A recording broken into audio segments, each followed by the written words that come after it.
Michael Vick is already a step ahead of many first-time head coaches as he's quickly building his culture at Norfolk State. Oh yeah, it's Locked On HBCU. Play my music.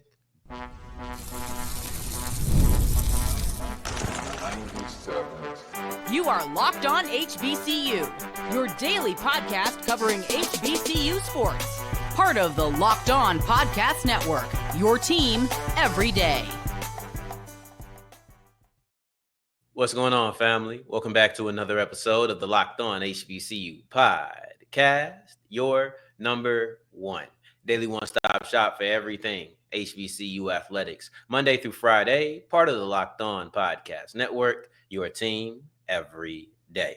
And I, of course, am Darrion Gray, a.k.a. the Mouth of the South, Texas Southern alum and former TSU Herald Sports editor and current site expert at Who Dat Dish and contributing writer at USA Today's Saints Wire. Thank you for going on this journey with me, making Locked On HBCU your first listen of the day every day. And remember, just because the mic cuts off does not mean that the journey is over. Just means it's time to follow me on Twitter at South Exclusives. Starts with an S and ends with an S. We went strong with that one today. Today's episode is brought to you by FanDuel. Football season is around the corner, so visit the FanDuel app today and start planning your future bets now.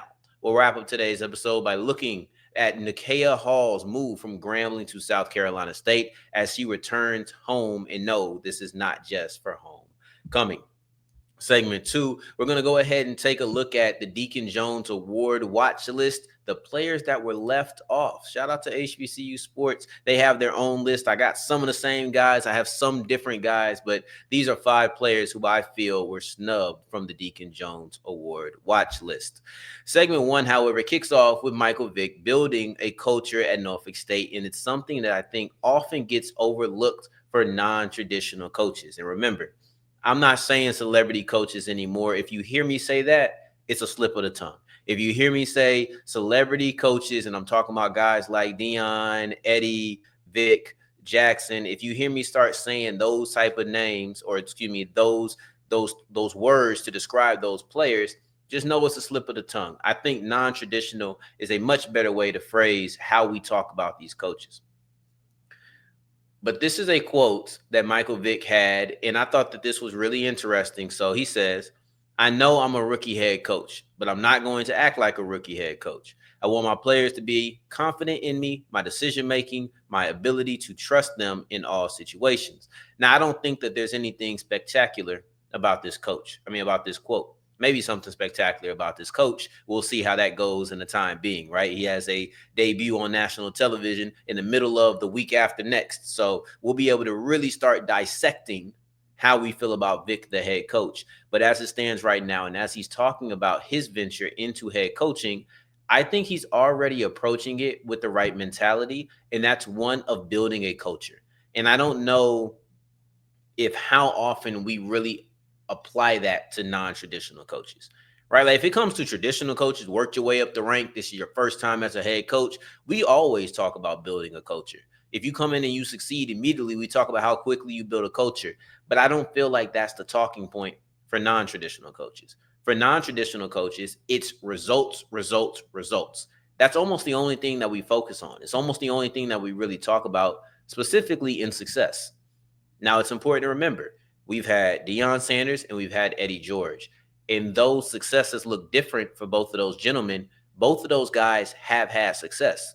So that's the interesting thing when talking about non-traditional coaches. And I know a lot of people kind of get tired of it.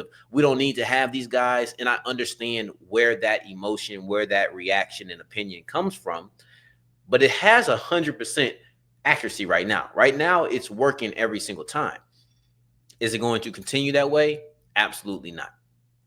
Is Vic going to succeed? I don't know. Is Jackson going to succeed? I don't know. It's hard to really project with these type of situations because there's nothing to go based off of. But what I will say is when it comes to basing off of results, I think it's a flawed system, even if it has been successful for Eddie George, even if it has been successful for Deion Sanders. But they need to be given the time to build their culture the same way traditional coaches are. A lot of times we give that 2 to 3 years. Hey, Coach Gray just came in. That first year, he didn't really have his guys. The second year, he's starting to build his culture. His third year, now he really has players who fit the mold of what he wants. These are the type of conversations we have around coaches all the time. We don't have those conversations around guys like Sanders, George, Jackson, or Vick. And I understand why. I'm a part of that. I don't even know if Vick and Jackson are going to be here in 2 to 3 years. And I've said that. I think that Vick, when you get to year 2 and 3, more so the end of year 2, the end of year 2, going into year 3, and then the end of year 3, we'll start having real conversations about what the outlook looks like. So I'm not about to sit here and act like I'm not writing them off saying that this is only a pit stop for less than 4 years, less than 5 years. So I'm guilty of that as well. But when you look at Vick, he's already beginning to build his culture. And to me, that's a step ahead of many first-time head coaches, because it seems like everybody is on the same page, whether it's Vick, whether it's Izzy Carter, whether it's the assistants, whether it's the offensive line. Everybody seems to be on the same page of what this team is going to look like. And to me, that uniform ideology, that's what you want. And a lot of times you don't expect that from someone like Vick, someone like Jackson, who does not have a lot of coaching in their background. Now, I did stumble across a quote today that I think that we'll look at in greater depth at some other point. I haven't listened to the entirety of the press conference, but it was Vick kind of talking about his preparation for this job. And it was about always mentoring young men. So I think that maybe that mentorship aids in this type of process. But the culture for them is fast. The culture for them is up tempo. I don't know if it's going to be a lot of no huddle or anything like that, but it does seem like they're going to play extremely fast. That's something that they had expressed, that they have stressed. And Vick talked about playing as fast as you can. That's one of the things I got in the article, as fast as you can. The mantra is hunt, right? And a big part of that is pace, unrelenting, mirrorless, tenacious, right? All of these are aggressive things to say. All of these are aggressive ways to paint your culture. Whether it's talking about pace is literally how fast you're moving. Unrelenting is just continuously boom, boom, boom, hitting your head over and over and over, and then finally breaking through. You're talking about mirrorless. I don't necessarily know where he's going with that one. I'm going to be honest. And then you go tenacious. That's still aggressive. And though I'm talking about being up tempo, the one word that Vick used to describe his team was tough. Once again, a lot of this is just coach speak. I don't want to make it seem like it's the deepest thing in the world, but I do think it's showing what that culture is going to look like. That culture is going to be one of quickness. That culture is going to be one where we're trying to keep the defense on their heels. It's funny because the Saints are going into a situation that I feel like I'm always able to reference on this show. I feel like I'm always able to draw back to a quarterback battle, to a positional battle, to the head coach hiring, to the process. And right now, the Saints have the first-year head coach named Kellen Moore. Right now, the Saints have somebody who, now not like Vick, but he is a former NFL player, and also not like Vick, he worked his way up the coaching ranks. So he is technically a traditional head coach. But you have a guy in Kellen Moore who's stressing up tempo and stressing how you want to play with your tempo to get an advantage over the defense. And I can't help but think about those words that he uttered when I'm thinking about what Michael Vick is trying to do with Norfolk State. Tempo, tempo, tempo. And then Izzy Carter comes in and he says, we're going to be an explosive offense. All right. Explosive, up tempo. All of this feels like it goes together. That's why I call it culture. That's why I talk about it being a thing that it's not just your quarterback talking about. It's not just your running back, right? This is the brand of Norfolk State. I expect a fast offense. I expect them to be up at the line quickly, probably checking with the sideline, limiting the amount of substitutions that the defense can do on any given play. Playing with just, hey, we're going to snap the ball quick. Then we're going to rush to the line and we're going to slow down. So it's not always about, when it comes to tempo, I don't view it as we're going to rush up to the line and we're going to rush the snap, right? So the play ends at 10 minutes and we're going to make sure that the ball is snapped by 9:50. I don't necessarily look at tempo like that. I look at it as we're going to make sure that we're at the line, and then we're going to control how fast we move. We're going to play with how fast we snap the ball, but we're going to make sure that we're at the line. Because then if you do try to substitute, we can snap the ball, too many men on the field. It's different because if the offense substitutes, then the defense gets the chance to substitute as well without you being able to snap the ball and get a too many men on the field penalty. So these are just things that I'm looking at. Those things stood out to me. Explosive, fast, up-tempo, relentless. Everything seems like they're going to be very in your face and very quick. Now it's about how do you play when the ball is snapped. But right now I can tell that's what the culture is at Norfolk State. Vick is trying to build a fast, tempo-based team. And though we're talking about the offense, that does have residual effect to the defense, because if someone does that to them, then they'll be able to be prepared for it as well. But speaking of being prepared, I was a little bit unprepared. I should have done this on yesterday's episode, admittedly. But HBCU sports, I was just scrolling through, seeing what the biggest news is in the NFL, in the HBCU world right now. And I seen Buck Buchanan, Deacon Jones Award Watchlist snubs. And I was thinking to myself, why didn't I do that yesterday?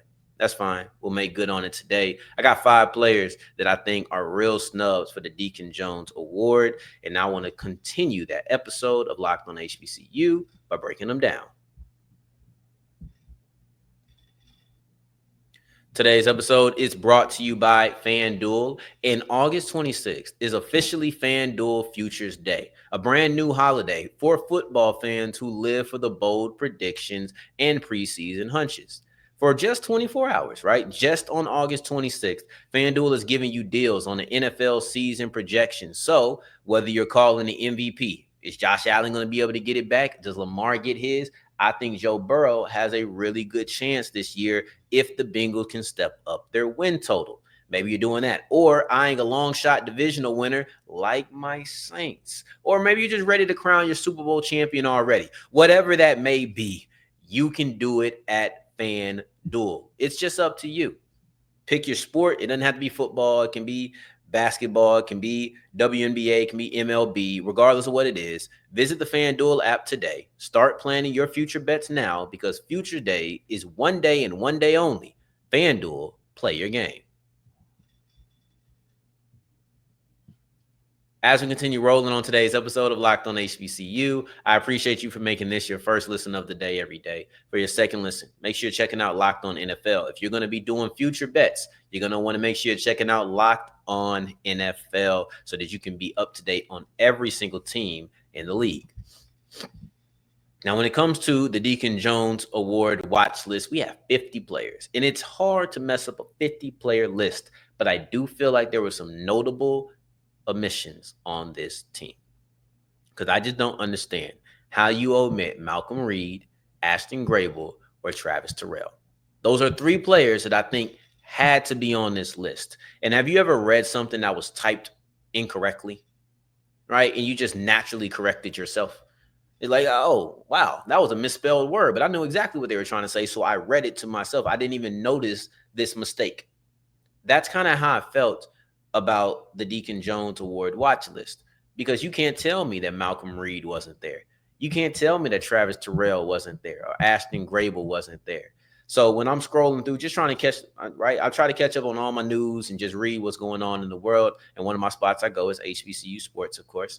And I'll be saying this like it's an ad or something. But anyway, I go there and I check and I read what's going on. And they had a Deacon Jones Award watch list snub article. And I said, all right, let me see who they thought was snubbed. They had some guys on there, some guys that I wouldn't name, like, I think that'd be shady to name people I wouldn't have named. But they did have a couple of players that I agreed with. And 3 of those guys was Malcolm Reed, Ashton Grable, and then also Travis Terrell. They were obvious snubs to me.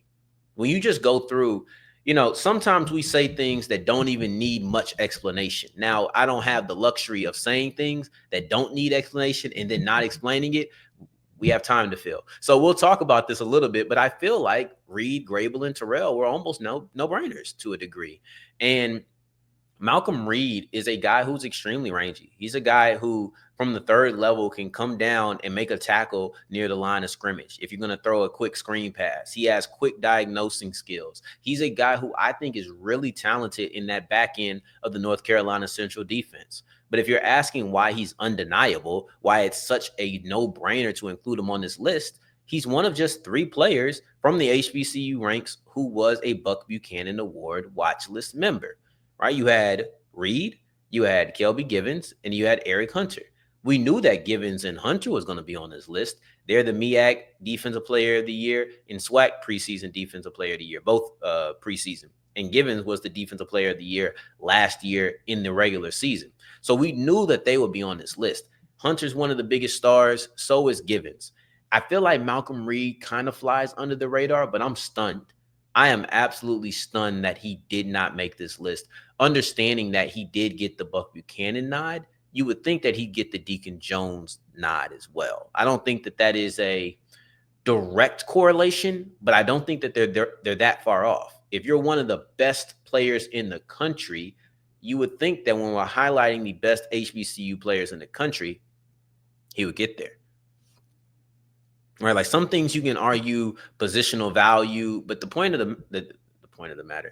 fact of the matter is, all right, say you want to add some more edge rushers, because this is how it goes. There's only a certain amount of edge rushers that you're going to add to the Buck Buchanan watch list. Let's say that the top 50 players are 15 of them are edge rushers. You're not going to see 15 edge rushers on this list. You're going to try to diversify. You're going to try to get some corners, some safeties, some tackles, some edge rushers, some linebackers, right? You're going to try to get all of these players on a Buck Buchanan Award watch list. Cool. I'm all right with that. So if you want to say this edge rusher is actually better than Malcolm Reed, he just isn't one of the best edge rushers in the country. But as far as a pure football player, he's better. I get you and I accept that. But all these defensive backs were better than him. All these defensive players were better than him. I don't necessarily agree with that. I think that Malcolm Reed is a fantastic player, and he deserved to be on this list. Ashton Grable, he is the guy. At the end of the day, you name an offensive lineman who is more hyped than Ashton Grable, because I haven't found him. When we're talking about offensive linemen in HBCU football, didn't see him. I just don't see who gets more love, more praise. He's been consistent since joining the Rattlers. He's been an all-SWAC player in both of his 2 seasons. I think him not being on this list was a little bit odd. You know, like I get not having a lot of offensive linemen on the list because reasonably they're not going to win this award. So if they just would have had no offensive lineman, I'd have been cool, and I wouldn't have included him in my omissions.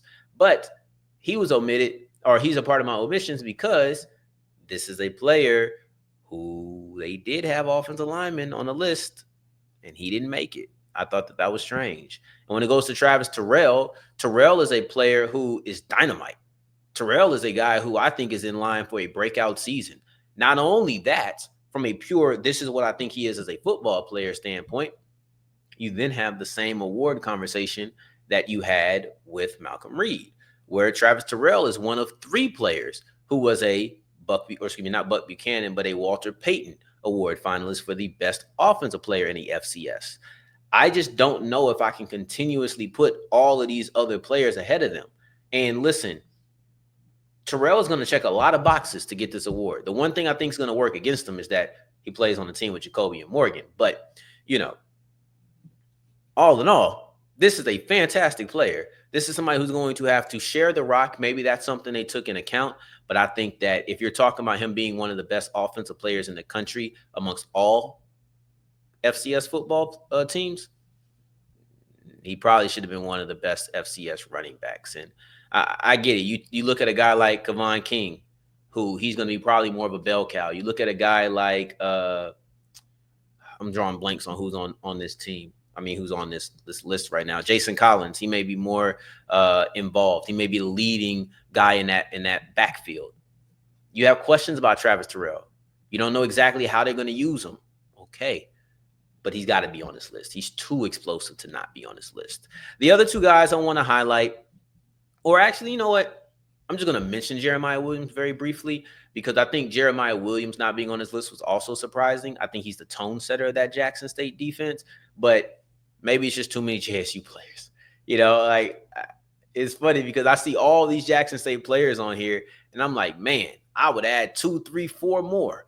Probably 3 more. Terrell, Williams, and then one of the linebackers. I really like them, though. But Williams, he was second on this team in tackles despite being a defensive lineman, interior guy. So that was something that really stood out to me. The second guy that I want to highlight is Diego Addison. He didn't make this list. He was on the Aeneas Williams Award watch list, but he did not make this list. So that was surprising to me because you look at how productive he was at getting the ball from the opposing team. He had 4 interceptions, which was good for number 1 in the MEAC. He had 7 pass deflections, which was good for 3rd in the MEAC. And altogether, between pass breakups and then also interceptions, he was 3rd total. And that's just passes defense. I understand that Gerard Washington is the guy who had back-to-back pick sixes, but Addison had a 100-yard pick six of his own. Addison had 3 interceptions in the last 3 games. Addison is a guy who I saw ramping up, and he was one of the more talented players in that secondary, and I think he's going to be one of the leaders in that South Carolina State defense this year, really on that South Carolina State team. So I was really surprised to not see him. I think he's talented over the top the same way I look at Malcolm Reed. So no love for the DBs this year, I guess. There was some on there, but not the guys I was looking for. As we move forward, Nakeya Williams, Nakeya Hall is back home. She has left Grambling for South Carolina State. Let's break down what it is that the Bulldogs are getting. Most importantly, who I'm looking to see if she joins Coach Hall in Orangeburg. Today's episode is brought to you by Wayfair. And as the summer winds down, there's something nice about getting back into the routine you love. Maybe you like sitting out on your balcony. Maybe you say it's way too hot in the middle of July, but when September, October rolls around, I will be seated outside on my balcony enjoying some better temperatures. Well, whatever it is, Wayfair makes it easy for you to set yourself up for the season ahead because you don't have to wait until that month arrives. Listen, I recently grabbed some patio furniture, and for me, this was the best addition I could make. Now, it is a little bit hot for me, so I can't sit out there and read right now. But trust me, when it starts cooling down and maybe we're getting close to jacket temperature, I will be outside with my new patio furniture that I got from Wayfair. So why won't you follow my lead? I'm just saying. Get organized, refreshed, and back to routine for way less. Head to wayfair.com right now to shop all things home. That's WAYFAIR.com. Wayfair, every style, every home. As we're wrapping up today's episode of Locked on HBCU, I appreciate you for making this your first listen of the day, every day, making it all the way to segment 3, and I thank you 2 times for that. Thank you. Thank you. Nakeya Hall has spent the last 7 years at Grambling, but she decided she wanted to go home, so now she is the new head coach of South Carolina State softball. Now, this is a really big deal because she resigned late July, and then she made the call early August, I believe, that she was going to be joining South Carolina State. And this is her alma mater. She was there in the 90s, and she was one of the better players. So you're looking at somebody who was extremely talented at this program, at this university. You're looking at somebody who not only was talented as a player, but has shown the ability to be successful as a head coach. And that at the end of the day is the most important thing, right? Like TSU is not hiring me to be the linebackers coach because I played linebacker in high school. They're not doing that. Like just because I played or whatever doesn't mean that, just because I played in high school does not mean that I'm equipped to be a head coach.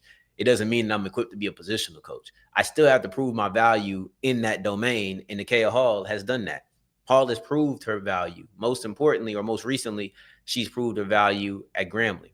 Over the last 7 seasons, she's been the Grambling head coach, and she's been a doggone good head coach. She's been very successful. You're looking at somebody who has 119 victories over her 7 seasons. And in addition to that, because, sometimes you hear people have a lot of wins, and okay, that's impressive. But then you start digging into the whole, okay, but what's your win percentage? Hall has a 424, right? As far as I remember, I ain't have it written down. She has a 424 as far as her win percentage goes. That's really good. How good? How good? That is the second best win percentage in school history. And I think it's important to acknowledge that she was there for nearly a decade. That matters because I'm not going to say anybody can have a good season, but we've seen people have really good seasons and then not replicate it. We've seen people have success for a year, maybe 2 years, and then It's over. Like, we've seen it. I've seen people go to the Super Bowl. Doug Peterson won a Super Bowl and was out of Philadelphia 2 years later. I didn't think that was completely fair to Doug, but whatever. But Peterson won a Super Bowl and was out shortly after. These type of things happen, right? So you don't get to the second winningest. You don't become the second winningest coach as far as percentage goes in school history over a 7-year process by just having one good year, 2 good years. This is consistency.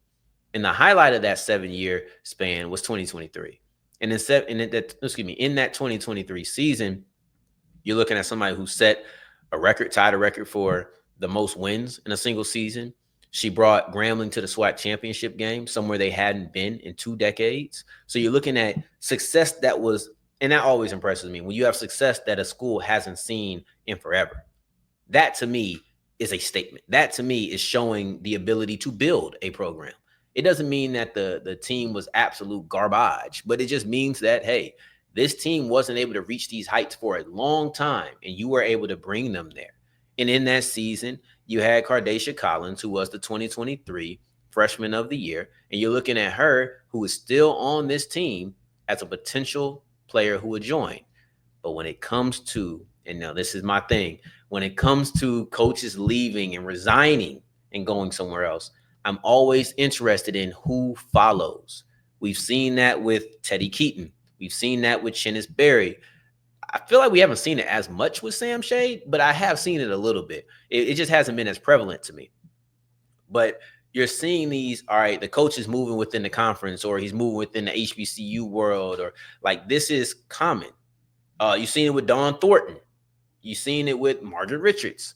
Even though Richards, I feel like, is a little bit odd because she left and then she was gone and then she actually came back. It was a real strange sequence of events that kept her from getting people. But I just want to see if Cameron Broussard joins.